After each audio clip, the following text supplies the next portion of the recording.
Ladies and gentlemen, tonight over the next 20 to 25 minutes, we'll take you through all the reports really coming in from Ayodhya. And in the run-up to the Ram Mandir inauguration, Republic Media Network's reporters on the ground getting you a sense of the excitement that we can sense in Ayodhya and in also other cities. Now, as we count down to the grand Ram Mandir inauguration, the holy city Ayodhya is completely decked up for the big day.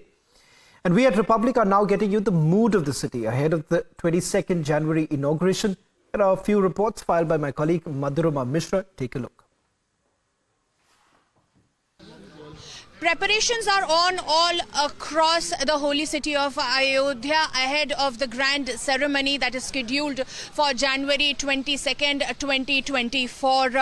Now, there is a unique tradition of inviting people personally. It's a unique tradition that dates back to thousands of years back.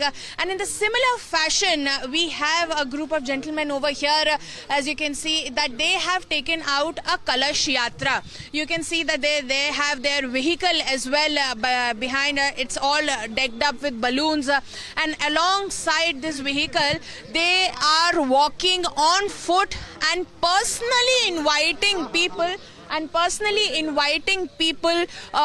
attend the 22nd January grand ceremony and to celebrate in their own way, to celebrate that event like Diwali. So we'll speak to them. आप ये यात्रा लेकर आए हैं, क्या है ये आपके हाथों में और अभी आप क्या कर रहे हैं? ये पूजित अक्षत है जो प्रभु श्री राम के चरणों से पूजन करके हमको दिया गया है। यह अक्षत हम हर घर पहुंचाएंगे। भगवान श्री राम का इतना बड़ा भव्य आयोजन हो रहा है, उसका निमंत्रण देने हम लोग सभी स्वयंसेवक घर इस अक्षत को पहुंचा के निमंत्रण देंगे। आने वाली 22 तारीख को एक महादीपावली होगी जो 500 वर्षों बाद मनाई जाएगी। ये जी, तो ये एक तरीके से एक महादीपावली का आमंत्रण आप दे रहे हैं यहाँ अयोध्या के लोगों को। जी, हम लोग मिल करके सभी जनता जनार्दन को भगवान श्री राम जी के प्राण प्रतिष्ठा के पावन अवसर पर जनमानस को घर जा करके जागृत करेंगे कि अपने अपने घर पर भगवान का कीर्तन करें, रामायण करें, सुंदरकांड करें, दीपोत्सव करें, जिससे कि भगवान के कार्यक्रम को भव्य बनाया जा सके और हम जनमानस का भाग्य उदय हो और प्रभु हम सभी भक्तों का कल्याण करें। तो अभी कहाँ आप निमंत्रण दे आए हैं और कितने लोगों को अभी देना बाकी है? अभी हम लोग अक्षत को प्राप्त किए हैं। अब हमारी ये योजना अभियान 15 दिन तक चलेगी लगातार। जी, तो 15 दिनों तक आप पूरी अयोध्या में भ्रमण करेंगे और लोगों को आमंत्रित करेंगे और कहेंगे कि अपने घरों पे दीपक जलाएं। हम लोगों का क्षेत्र बटा हुआ है। हमारा दर्शन नगर ये शाखा जो है इसमें 6 बस्तियां हैं। सभी बस्तियों में ये अक्षत को वितरित किया जाएगा और प्रत्येक घर में जा करके हम लोगों का जो क्षेत्र है उस क्षेत्र में जा करके वितरित करेंगे। कितनी उत्सुक है अयोध्या राम मंदिर के मेन इवेंट के लिए? अरे बहुत ज़्यादा उत्सुक है और सारे लोग जो है जागृत हैं और पूरे समाज में इसका जन जागरण है और इसमें सब लोग लग करके बड़े उत्साह के साथ मनाएंगे सब कार्यक्रम। So you see amidst the chant of Jai Shri Ram over here, this is a unique yatra that is being taken out and will, that it will continue for 15 more days where, such yatras will be taken out across Ayodhya, urging people to celebrate Diwali once again on 22nd of January next year. Chant the slogans of Jai Shri Ram, recite Ramayana. All these requests will be made to make sure that that event that everybody is waiting for hundreds of years has finally come and that it should look like that. This is Madhurima Mishra with Vijay Vivek for Republic TV. Ayodhya is all set for the grand event scheduled on January 22nd, 2024. Preparation work is on all across the holy city and a lot of developmental work is also in progress to welcome the devotees of Lord Ram. I'm reporting from one of these unique efforts that has come up in Ayodhya, that is the tent city. I'll take you to the visuals over here. As you can see, that the first visual that you get here is a cultural glimpse of the Charan Paduka. This is a resemblance of how Bharat kept kept Lord Ram's Charan Paduka on the throne of Ayodhya till the time he was in Vanvas and continued his governance in that place. And now moving forward, we'll take you to the visuals over here. You can see that it's a tent city, but it is 100% modernized. Everything that you would expect in a hotel is available over here. This is the reception. You can see that this is the waiting area, no different from a luxury hotel. So this is a tinge of luxury present in Ayodhya, and all the preparations are done over here in this particular tent city, because the influx of the devotees is going to be massive. So as to cater the same, such tent cities are cropping up all across Ayodhya. This is the dining hall just left to me inside this particular tent city. You can see that the kind of preparations here have been done, very elite, very luxurious. Every facility given over here. They have the buffet system as well, the a la carte system as well. And to cater all the needs, they have a 24/7 dining service. Moving forward, we'll take you to one of the tents. We'll go inside and show you the kind of facilities that will be available inside every specific tent over here.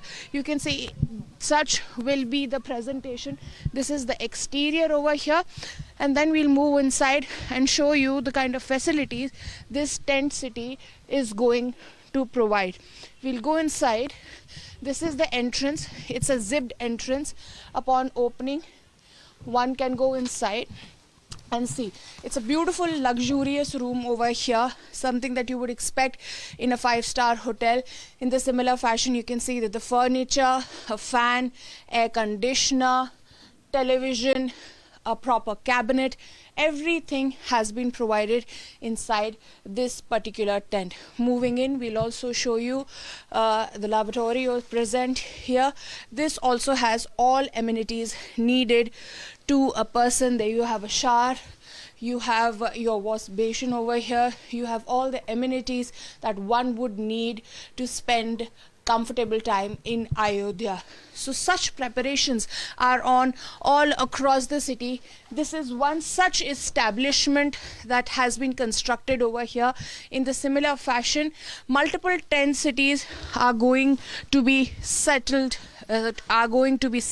over here in the holy city of Ayodhya to cater the devotees and people. In a way, developmental work and such infrastructure that would cater the demand once the main Ram temple is open for all. This is Madhurima Mishra with Vijay Vivek for Republic TV. Well, in an exclusive conversation, Republic also spoke with Sadhvi Ritambara, one of the key personalities during Ram Mandir Andolan, from challenges faced to appeasement politics. Listen in as Sadhvi Ritambara sheds light on it. She speaks exclusively to my colleague Harsha. Ayodhya में राम लल्ला आ रहे हैं, लेकिन अयोध्या का जिक्र हो, राम मंदिर का जिक्र हो और साध्वी ऋतंबरा का नाम ना आए, ऐसा हो नहीं सकता, क्योंकि आज प्राण प्रतिष्ठा की बात हो रही है जो कि 22 जनवरी को हो रहा है। तारीख बेहद नज़दीक है, लेकिन हर कोई जानना चाहता है कि राम मंदिर बनने तक का जो सफ़र है वो कितना संघर्षशील रहा। इसीलिए आज हमारे साथ साध्वी ऋतंबरा मौजूद है। इन्हीं की ज़ुबानी सुनेंगे कि आखिरकार राम मंदिर आंदोलन से लेकर के आज प्राण प्रतिष्ठा की बात हो रही है, 22 जनवरी वो तारीख है। दीदी, आपके लिए तो ये सपना ही है जो साकार हो रहा है आज। हर्षा, आपका नाम हर्षा है और हम सब नहीं, पूरे विश्व के अंदर सब सनातनी जगत हर्ष से भरा है, क्योंकि श्री राम जन्मभूमि के आंदोलन में सबने अपने तन मन प्राण अपना सर्वस्व समर्पित किया। जो शरीर नहीं दे सकते थे वो मन से शुभकामनाएं कर रहे थे। लोगों ने अपनी संतानें समर्पित की। भारत के तरुण बच्चे राघव के रणंजय बने, माधव के धनंजय बने, महाराणा प्रताप की आन बने, छत्रपति शिवा की शान बने और झांसी की रानी का ओज चित्त में धारण किया, पंचाली का कोप भी चित्त में धारण किया। लेकिन राम जन्मभूमि के प्रति प्रतिबद्धता ऐसी अद्भुत थी कि उसने न जाने कितने कितने लोगों का अर्पण समर्पण वहाँ करा दिया। और आज जब इतनी लंबी संघर्ष की यात्रा के बाद हम इस जगह पहुँचे हैं जहाँ हमारे राम जी अयोध्या में मंदिर की भव्यता के बीच में दिव्य भाव से स्थापित होंगे, तो ये हर्षातिरेक है। हर्षा, ये इसको बहुत बार लोग कहते हैं कि शब्द ब्रह्म होता है, लेकिन इस हर्ष को व्यक्त करने के लिए शब्द ब्रह्म की सामर्थ्य भी बहुत छोटी है। शब्द ही नहीं है कि हम कैसे अपने आनंद को, प्रेम को, उत्साह को, अपने चित्त के महोत्सव को व्यक्त करें। सारा जगत धन्य हो रहा है। 22 जनवरी को हमारे राम जी अयोध्या में मंदिर में प्रतिष्ठित हो रहे हैं। लेकिन आज की पीढ़ी की बात करें तो आज की पीढ़ी राम मंदिर की भव्यता देखेगी, अलौकिकता देखेगी। वो राम मंदिर जिसका जिक्र 500 वर्षों से होता रहा है, लेकिन आपने तो वो संघर्ष झेला है। ये कहा जा सकता है कि अपने जीवन का जो महत्वपूर्ण आयु 25 से 26 साल की उम्र आपकी रही होगी साध्वी जी, जिस वक्त आप आंदोलन में थी। वो संघर्ष कैसा रहा? हम चाहते हैं हमारे दर्शक वो कहानी भी जाने 1990 की, 1992 की, जब आप वहाँ पर मौजूद थी। हरिद्वार से लेकर के कई जगहों में आप सभाएं कर रही थी। जी हर्षा, ऐसा था कि श्री राम जन्मभूमि का आंदोलन जब प्रारंभ हुआ तो वो गोमुख की गंगा जैसा था। आपको मालूम है कि जब गोमुख से गंगा निकलती हैं तो उनका स्वरूप बहुत छोटा होता है, लेकिन फिर बाद में उसमें नदियाँ, सारे उसमें धाराएं, उसमें झरने मिलते चले जाते हैं, वो विराट रूप धारण कर लेते हैं। तो मैं उन भाग्यशालियों में हूँ कि जब श्री राम जन्मभूमि के आंदोलन का वो धार गोमुख से निकल रही थी, हम उसके भी साक्षी थे।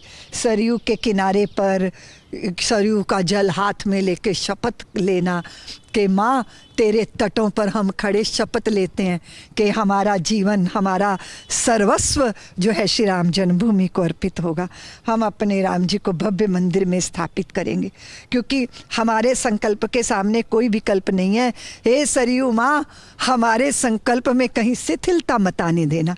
इस संकल्प को लेकर हम वो धीरे धीरे बढ़ते बढ़ते बढ़ते वो छोटी सी धार इतनी विराट हुई। और आप ये देखो कि जब वो विराट भाव समाज के बीच में आया, श्री राम जन्मभूमि के लिए सबके चित्त में प्रतिबद्धता हुई।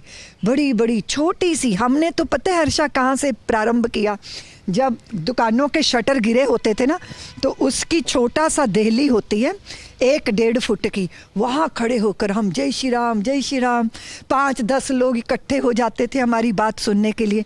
यहाँ से प्रारंभ हुआ था। फिर किसी पेड़ के चबूतरे पे खड़े होकर हम अपने समाज को कहते थे कि जिन आराध्य, जिन इष्ट देवता के लिए हम रात दिन उनके चिंतन में रहते हैं, तो उनका भव्य प्रतिस्थापन मंदिर में क्यों नहीं होना चाहिए। वहाँ से कहानी शुरू हुई और फिर धीरे धीरे धीरे पूरे भारत, आपने सही कहा हर्षा, मेरी तो वो तरुणाई का समय था मेरे जीवन का, और कितना अच्छा लगता है कि आप अपनी तरुणाई, अपनी जवानी को निचोड़ दें किसी श्रेष्ठ लक्ष्य के लिए। मैं उन भाग्यशालियों में हूँ। आज पीछे मुड़कर देखती हूँ तो मुझे इतना गौरव होता है कि कभी कभी तरुणाई व्यामोह में चली जाए। व्यामोह तो आप जानती हो हर्षा की किम कर्तव्य विमूढ़ता करें, क्या करें ना करें, इसी में जाती है। लेकिन मेरे गुरुदेव युग पुरुष स्वामी परमानंद जी महाराज का मुझ पे आशीर्वाद रहा कि उन्होंने हमारी ऊर्जा को, हमारे चित्त के संकल्प को राम जन्मभूमि के लिए समर्पित करवाया। फिर धीरे धीरे आपने जैसे कहा कि संघर्ष बहुत थे हर्षा, क्योंकि राजनैतिक प्रतिकूलताएं बहुत थीं। और जब जनमेदिनी जागृत हुई और जब दिखाई देने लगा कि हिंदू समाज ने ये निर्णय कर लिया है कि जो राम के काम का नहीं वो हमारे काम का नहीं, और जब समाज ने ये निश्चय किया कि अगर राजनीतिज्ञ लोग बाधा बनते हैं तो फिर इस देश में राज वही करेगा जो राम जी के पक्ष में खड़ा होगा और राम जी के भक्तों की भावनाओं को पहचानेगा। जब ये वातावरण बना तो फिर आप समझ सकती हैं कि कितने रोध, प्रतिरोध, कितने भयंकर दमन, इतना इतना आप मेरी छवि को तो आप देखो कि अभी तक हम दुनिया में कहीं भी चले जाएं तो लोग मुझको समझते हैं कि जैसे मैं कोई बड़ी भारी आतंकवादी हूँ। मेरी छवि को इस तरह बिगाड़ने का प्रयास किया गया, लेकिन मेरे गुरुदेव ने कहा था, रितंबरा, जब भी कभी ना मंथन करना होता है हर्षा, तो नीलकंठ बन के उसकी कीमत भरनी पड़ती है। किसी भी तरह का मंथन हो तो पहले अमृत तो नहीं मिलेगा ना हर्षा, पहले तो जहर मिलेगा ना, और जहर को पीने की तैयारी करनी होगी। तो वर्जनाओं के बीच में मेरे लिए इतने अजीब अजीब टाइटल, इतनी अजीब अजीब बातें इस देश के अंदर हुई, लेकिन मुझे पता था कि मैं राम जी के लिए हूँ और राम जी के कार्य के लिए अपमान भी झेलने पड़ेंगे, मुकदमे झेलने पड़ेंगे, फबतियाँ झेलनी पड़ेंगी। जो भी कोई कुछ बोलेगा हमें उसकी परवाह नहीं, क्योंकि हर्षा हम तो साधु हो गए थे। साधु तो अपना तर्पण कर लेता है, जब संन्यास लेता है तो हम लोग अपना स्वयं का जो है पिंडदान कर देते हैं कि अब हम नहीं रहे, अब हमारा जीवन जो है धर्म के लिए है। तो फिर क्या था इसमें? तो मेरे गुरुदेव ने पहले, वो तो इतने अच्छे संत महापुरुष हैं, श्री राम जन्मभूमि ट्रस्ट के ट्रस्टी भी हैं वो मेरे गुरुदेव। उनकी जो आज्ञाएं थी, उनकी जो शिक्षाएं थी, उन्होंने जो हमें ब्रह्म विद्या दी थी, उसके कारण हमारे पास बल था हर्षा। बहुत भयंकर दमन था, लेकिन वही वाली बात कि यह तो बतलाओ कौन यहाँ है जिसे प्राणों से प्यार नहीं है, मगर जगत से जुड़ा शुरू से मित्र, कहाँ संघार नहीं है। मृत्यु क्या है, वस्त्र बदलना, कुछ पल का विश्राम साथियों। जीवन एक अखंड पर्व है, साधारण त्योहार नहीं है। जीना सबसे बड़ी कला है, लेकिन ये एक अटल सत्य है कि मरने से डरने वाले को जीने का अधिकार नहीं है। इसलिए हमें कोई चीज़ भयभीत ना कर पाई और कोई भी परिस्थिति प्रलोभित नहीं कर पाई। लेकिन बहुत सारे क्षण ऐसे आए उस वक्त, जिस वक्त आपको अपनी जगह लगातार चेंज करनी पड़ रही थी। किसी भी एक कोई ऐसा क्षण नहीं था जिस वक्त आपको डर लगा या आपको लगा कि नहीं अब लोग पकड़ सकते हैं, माहौल खराब हो चुका है। वो संकल्पता और वो दृढ़ता जिसकी आप बात कर रही हैं, वो भी एक अटल सत्य उस वक्त था। लेकिन उन तमाम चीज़ों से कैसे आप निकल पाई, कैसे दिन ब दिन आगे बढ़ती रही, वो तमाम चीज़ें कैसी रही? वो ऐसा था हर्षा कि जब मैं हमेशा अनुभव करती हूँ कि व्यक्ति कुछ नहीं होता, व्यक्ति का संकल्प उसकी दृढ़ता बनता है और फिर उसके इष्ट के प्रति आस्था।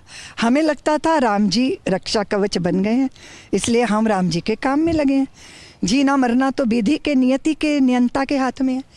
लेकिन दमन इतना ज़्यादा था हर्षा, किसी घर के आगे हमारे गुरुदेव की गाड़ी नहीं खड़ी हो सकती थी।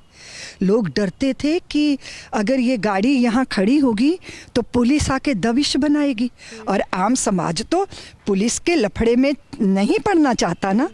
तो आप समझ लीजिए, हम स्टेशनों पे रातें काटते थे, बस अड्डों पे रातें बैठ के मैंने बिताई, खेतों में हमने समय बिताया। मैं अपने पास एक बैग रखती थी हर्षा, उसमें बहुत सारे तरह के कपड़े होते थे। उसमें प्रिंटेड सूट होता था, काले रंग का चोला होता था, कभी मैं तांत्रिक के भेष में और कभी किसी गृहिणी के। मैंने एक जगह, ललितपुर की जगह है जहाँ पे मैं वहाँ भाषण देने गई। कार्यक्रम के बाद मेरे अरेस्ट की वहाँ की तैयारी थी, तो हम जिस परिवार में जाके थोड़ा जलपान के लिए रुके तो पता चला कि पूरे गली मोहल्ले और घर को पुलिस ने घेर लिया। अब सब कार्यकर्ता कहें कि बाहर जैसे ही निकलेंगे वो पुलिस अरेस्ट कर लेगी। तो हमने क्या किया, मुझे अभी भी वो साड़ी का रंग याद है, हमने वो फिरोजी रंग की साड़ी प्रिंटेड पहनी और घूंघट निकाला। मैं उस घर का एक साल का बच्चा था, उसको गोदी में लिया, उसकी मैया बन के वहाँ से चुपचाप निकल गई और बहुत लंबा, मैं 1.5-2 किलोमीटर पैदल चली और बाद में वो बच्चा किसी कार्यकर्ता को सौंपा। पुलिस शाम तक इंतजार कर रही थी वहाँ, लेकिन तब तक आप अपना मैं वहाँ से निकल चुकी थी। तो इस तरह करके तुरंत एकदम इतने लंबे बाल थे मेरे। यहीं पर दिल्ली के अंदर शाहदरा में मेरे गुरु भाई हैं सत्यपाल भूटानी जी, मैं उनके घर में, और पुलिस ने वहाँ इस तरह दमन चक्र चलाया। मेरे इतने लंबे बाल हर्षा, और फिर वो बालों को एकदम छोटा छोटा कतर कर करके पूरे बाल उतार के मैं छोटे छोटे वो बालों के साथ वहाँ पे एक बाबा के भेष में पुलिस के बीच में से ही निकल गई। तो इतनी सारी घटनाएं हैं। कितना ये जब मेरे ऊपर वारंट निकले, मुझे अरेस्ट करना था, संगठन ने निश्चित किया कि हमारी गिरफ्तारी नहीं होनी। जब कोई गिरफ्तार हो जाता है ना, वो निश्चिंत हो जाता है कि चलो जेल चला गया, अब छुट्टी। पर जब पुलिस से बचना है तब आपको भूमिगत होना, मतलब भूमि में मिल ही जाने जैसा होता है। तो मैं एक ऐसे छतरपुर जिला का जोराहा नाम का गांव है, वहाँ मैं रही। तो तकरीबन आप सोच लो एक कोठड़ी में मैं तकरीबन 12 दिन रही। पूरे गांव को किसी को नहीं पता था